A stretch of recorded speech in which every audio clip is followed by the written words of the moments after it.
Hey lovelies, welcome back to Reviews and Recaps. Let's get into today's video. Today we're going to be talking about Ready to Love Season 8 Reunion Part 1.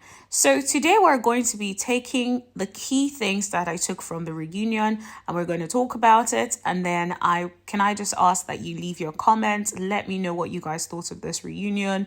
What stood out to you in the reunion part 1.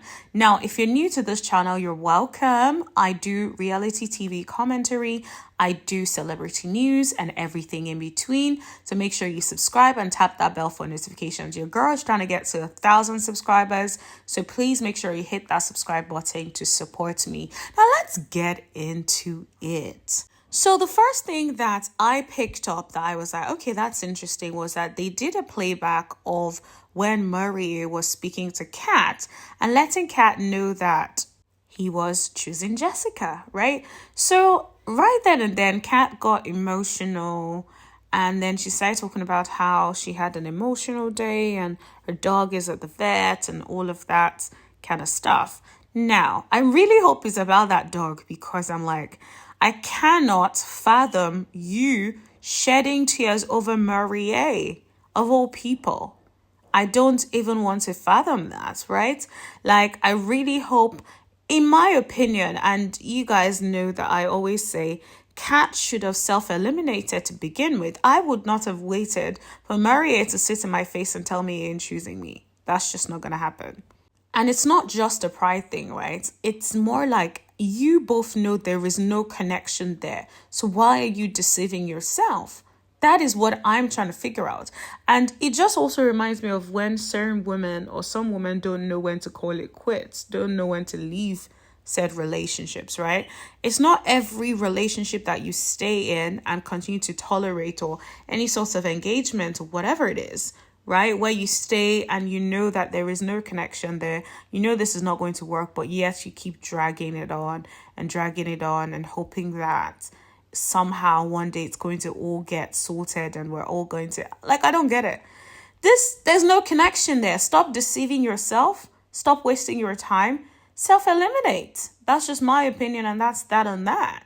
Like, that would have saved you from being in Mauria's face crying.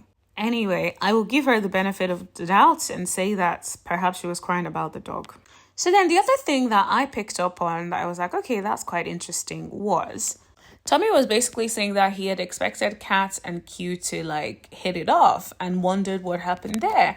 And Kat was saying that she felt like he wasn't allowed. And I know she was referring to Janelle in that case, and the fact that she didn't even get the opportunity to connect with Quentin, and that Quentin was very much being like, yo, I already have my connections, don't want to connect. No. I just thought, interesting. I hear what Kat is saying about being allowed, because from the show we could see how Janelle was being and how it almost came across like Janelle was controlling Q to an extent and controlling his interactions with the other women. So I'm not surprised that Kat used the word allowed. But of course, I know that that's going to get some heat eventually when Janelle addresses the whole situation. Also, I don't know if you guys have seen the live video of Quentin and Janelle online. And you can see that Janelle was like alluding to that point a bit and saying like, can you like speak up? And, because it wasn't like I was trying to not allow you, and I wasn't trying to I didn't have to allow you to or not allow you to do anything. That was your choice. And you were being respectful. Man, Janelle even went as far as saying that maybe some of these women are not used to being respected by a man. I'm like, okay, alrighty.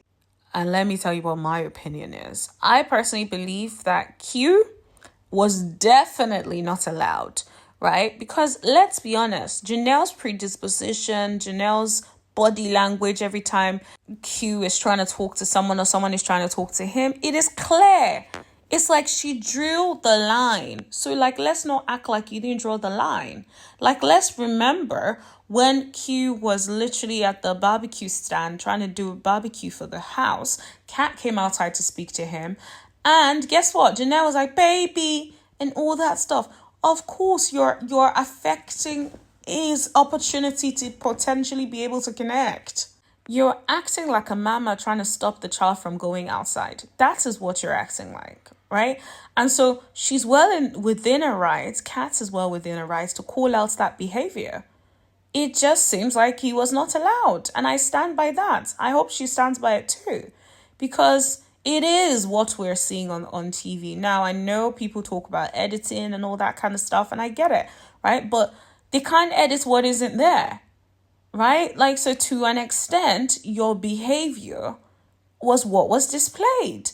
And that was enough for us to make an inference that, oh, perhaps she is controlling in that way and controlling of other women having interactions with her man. The truth of the matter is most women would acknowledge that that's exactly how they would be. But the problem is she does not want to acknowledge it and instead wants it to be like, oh no, Q has his own this, I didn't do nothing, I didn't control him. Girl, your behavior was disruptive. That's exactly what it was. It was disruptive. There's no way I'm going to be able to connect with someone if you're constantly showing up and doing the, oh, pop up, oh, baby. Who's going to want to connect with someone who you've literally drawn that line? Like, yo, it's as clear as day. You already know I'm already getting heated on that. So let me know what you guys think about that in the comment section below. And let's move on. Let's talk about Red and Unique. So they started talking about the whole comments that kept going on and on and on about the thought job, right? Here's the thing. This is the thing that bothered me so much. So Tommy was trying to understand, like, why did it bother Red so much? And Red was like, oh, it doesn't bother me. I'm like, bro, why are you lying?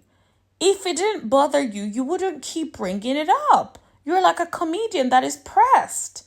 Like, I don't understand. It's not that deep. Now, do I think Unique was disrespectful in the fact that she kept repeating it? Absolutely, yes. I stand by that. I think, yes, immediately he had said, oh, you said that. And you could tell that he was upset about it. You could have said, that was not my intentions. I'm not trying to call you thought. This is what I mean by that. And, you know, I hope that I apologize if that made you feel some type of way. That's all right. There's no need for you to constantly bring it up and bring it up. It's one and done, right? But also, one thing I notice about Red is Red does not have the ability to let things go. It's like if you hurt his little feelings, he's going to keep bringing it up. And it's like, dude, you're very petty. You're childish and immature. You need to cut it out. Guys, can you tell I'm just tired of these folks today? I am not here for all of this. Like, they do not play with me today. So Unique started saying that she heard something about Red and that Red wanted to discuss it off camera.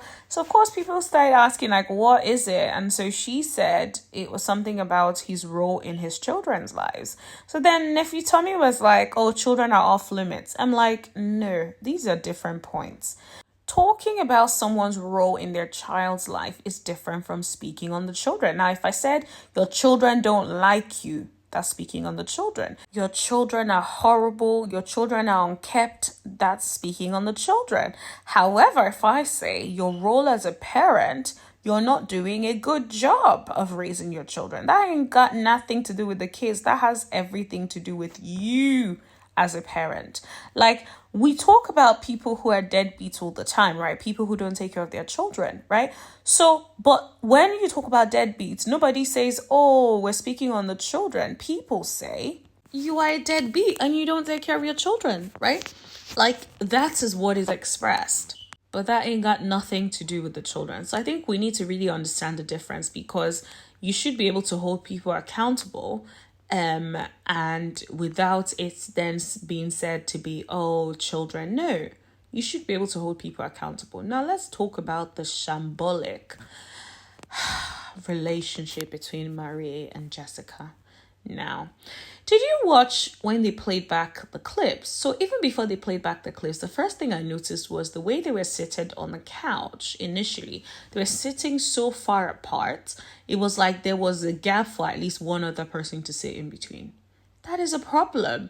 I'm sorry, if I'm dating someone and I'm getting to know them or interested in them remotely, I would probably be so close to them. It's almost like I would almost find an opportunity to be close to them. And physical touch isn't even my thing, right? It's just, I'm just comfortable around you, so I naturally gravitate towards you, right? I don't look like I don't even know you. And like there's more than enough space for one additional person to sit in between us. That just does not make any sense to me. And so I was just a bit like, okay, that's weird. But then if you watch all their interactions, there's nothing, no chemistry whatsoever. And this is what got me. So they were showing people backstage and their reaction to Maurier and Jessica. And someone was like, it ain't real if they didn't kiss. I'm like, I know that's right. Like, I don't know who said that, but I agree. Now, the thing is, I'm not saying that you have to kiss, because I know also some people have like certain belief systems and they don't really necessarily believe in like kissing and stuff like that. I've been in a relationship where the guy told me he didn't want to kiss and blah, blah, blah. And I was cool with that, right? So I understand that. However, even if we didn't, or at the time where we didn't kiss, we still kiss later on, but yeah. But at the time that we didn't kiss, we still had that like close proximity, that connection. If you see us around, you know these people are together, right? There was that chemistry. There was also that like just being so close, sitting close, you naturally feeling comfortable. You lean on them a little bit. Your fingers like rubbing their hair a little bit, their head. Do you know what I mean? Like, it's just, you just find comfort in being close to them, right? So it's obvious that something is up. But like with these ones, it was like night and day. It was like you could part a sea between them. It was like they had no connection. I'm like, who are you guys deceiving? And so Tommy was asking the question we all want to know, saying, where are they now? And so Jessica gave us a speech about we're in a great space, getting to know each other. I'm like, you guys are not 12. You know, people meet up and, you know, get to know each other in 6 months and know that this is what they want and propose and all that good stuff. So I don't really understand. We're just getting to know each other. I think they're BSing and they think they're smart, but everyone is seeing through it. Even their castmates were all up in there laughing, talking about it ain't real. It's BS. So if your castmates can see it, then we know as the viewers that we are seeing exactly what the rest of them are seeing as well. Like, so that really bothered me, because I'm just like, you guys are grown folk. There's no reason for you all to lie. You guys can say you're not together or whatnot. But I feel like there is this thing about them wanting to win, especially Jessica. Jessica comes across as wanting to win, wanting to be at the end of the show, wanting to come up on the other side of the show to the end. And so it just gives the impression that he's like, we're going to be here regardless. And I'm just like, yeah, nah, that ain't with it. Now let's talk about Habibi for a second. Habibi is on something, in my opinion, and allegedly, because seriously, when they were playing those clips back, I was like, this man is unhinged. Wild. And I'm just like, seriously, bro. And so then he then goes ahead to say, well, you know, if it comes across as offensive, he apologizes. Now, one thing I hate in my life is anyone that says if when they're apologizing. You're either sorry or you're not. If you're saying, oh, if I offended you, I'm sorry. No, I already told you I found it offensive. So don't give me the if. You either apologize, all you know, and say I'm sorry, or you don't. You saying if it's a joke. Like, it doesn't make any sense to me, right? So I didn't appreciate that, right? So of course, he then says that he doesn't feel like he's the person to say things like that. I'm like, guy, are you all right? Is everything okay, bro? Is everything okay? You're unhinged. What do you mean you're not the one to say things like that? So he starts talking about the fact that, you know, he is a jokester. And Sierra was me. Sierra's like, girl, I'm a jokester, right? And he starts going about not wanting to offend them, right? The thing is, there is a very, very, very clear line between you being a jokester and you being disrespectful. You say someone's mama ain't ish, That is disrespectful. That is rude. That is uncalled for. I don't care what it was. That is out of line. It's not something that you should have said. And it's something you should have apologized for straight away. You now saying if is playing in her face. And also what you said to Janelle about wanting to suck her titties or whatever you said. That is wrong. You're a grown-ass man. You don't know this woman. This is one of your basic initial interactions with this woman, and you have the audacity to say that. That is a problem. Not cool at all. And so, of course, Janelle got upset and walked off. This man followed her. I'm like, bro, you are an antagonistic person.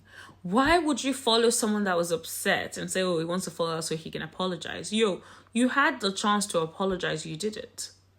Following her, and I know people don't like Janelle and blah, blah, blah. And yes, I agree that Janelle can be problematic. But on this occasion, if a man was talking to you about trying to suck your... I don't even want to keep repeating it, right? And he sat in your face and did not want to apologize, it's okay for you to walk off because you're like, I'm not going to sit through this BS. So I understand it, which she did, right? But for the man to then try and follow her, that's antagonistic. That means you want war. If I walk off and you're trying to follow me, that means you want war. And whatever you get is what you get. You were begging for it at this point, right? So big up Janelle for actually not even like engaging with that. Now, say what you want about Janelle, and of course I will still hand it to Janelle at the right time. But on that particular instance, like, let's call a spade a spade. Habibi is unhinged. Habibi is unhinged. So let's not let the hate for Janelle block us from being able to see that Habibi is unhinged. It's not right.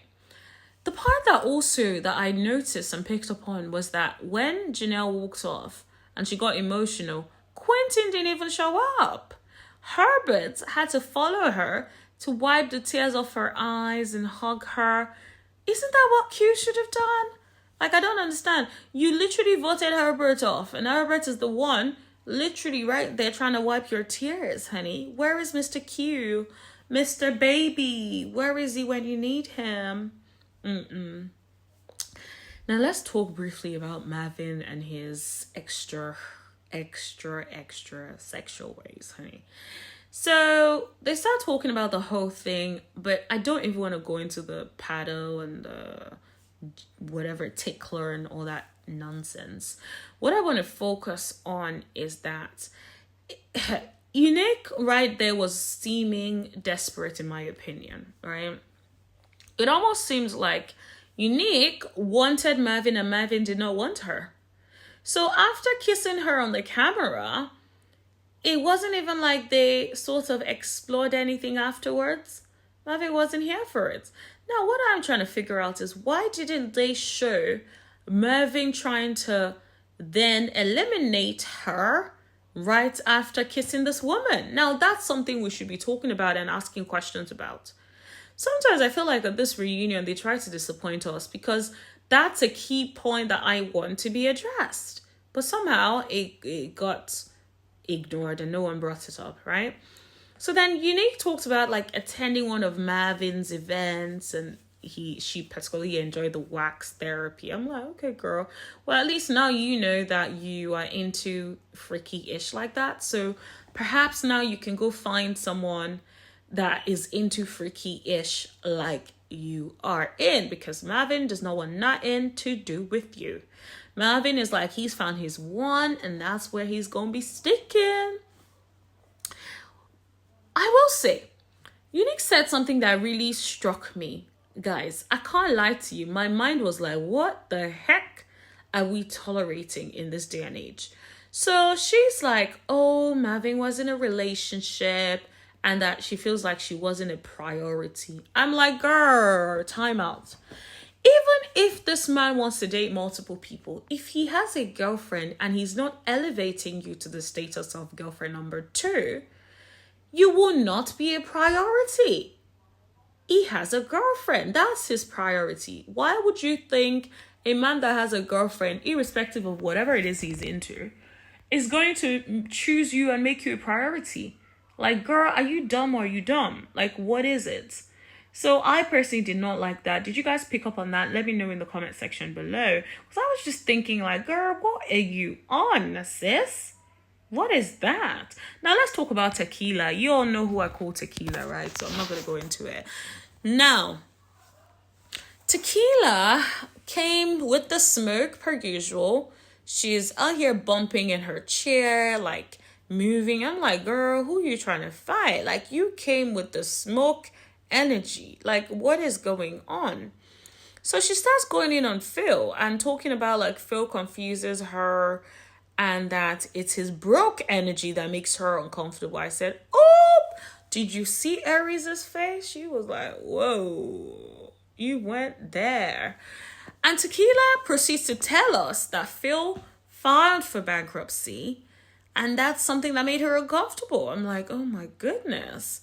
So Phil is like, well, you're immature. And then she's like, no, you and the people that are sitting on the couch are immature. I'm like, girl, you all are immature. How about that? How about that? And how did those girls get the stray bullets? Like, I know you don't like them, but it's so funny how it's like you and all the people sitting on the couch are immature. I'm like, girl, what? Interestingly enough, Janelle and Jessica kept their composure at this stage. I was thinking, okay, all right. I see y'all kept your composure and whatnot. And so then, right there on the stage, it felt like no one wanted to address it.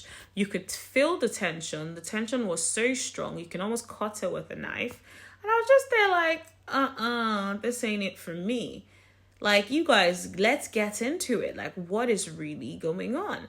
Tequila talks about the fact that her and Janelle had a conversation where Janelle was talking about, you know, we need to protect our black men and all that stuff.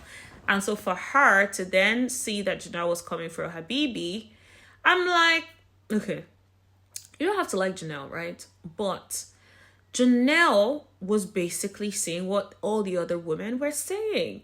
Habibi was unhinged. He's disrespectful. He said certain things. So are you saying she should have kept quiet about what Habibi said to her and just what?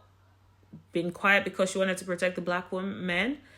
Who protected her from Habibi's comments at that stage? Like, you don't have to like the girl, but come on, like, just think on a basic level. If someone said that to you, you ain't gonna be cool with that. So let's cut it out. And so at that point, I thought, okay, fine. They dispersed the crowd. Everyone went backstage. Next thing, Janelle's trying to sit down and she's like, oh, feathers. I'm like, girl, I thought you guys got off on the right foot and now you want to start some ish. Girl, what did she do that for? According to Miss Maurier, honey, I love her. Side note. And yeah, it's like, it just went south after that. It went south. It went mad. Not playing at all. So I can't wait to see what happens next week. But yeah, the reunion was interesting. I do feel like I would have wanted to hear a few more things. I would have wanted it to be a little bit more detailed. Let's get into the root of some things. Like, for instance, Unique and Marvin. I feel like Marvin got off too light. I would have wanted to explore that a lot more. I would have wanted to explore a lot more about Kat and Maurier's connection, that and lack thereof. I would have wanted to explore more about Jessica and Maurier and this sort of getting to know each other. They keep saying, what have you done since you last left the show? Like, I want to know all of that. So yeah, I feel like, yes, the reunion was good, but it could have been better. And those are the things I personally think could have elevated it. Let me know in the comment section what you guys thought of this episode and what you guys thought, like, generally. Let me know. Was there anything that stood out for you at the reunion? Was there anyone that annoyed you or anyone that you thought was unhinged? Let me know in the comment section below. If you still haven't subscribed, please subscribe, guys. I'm trying to reach that 1,000, so please help your girl reach that milestone. Also, please give this video a thumbs up. Please make sure you share this video, and I will see you guys later. Bye.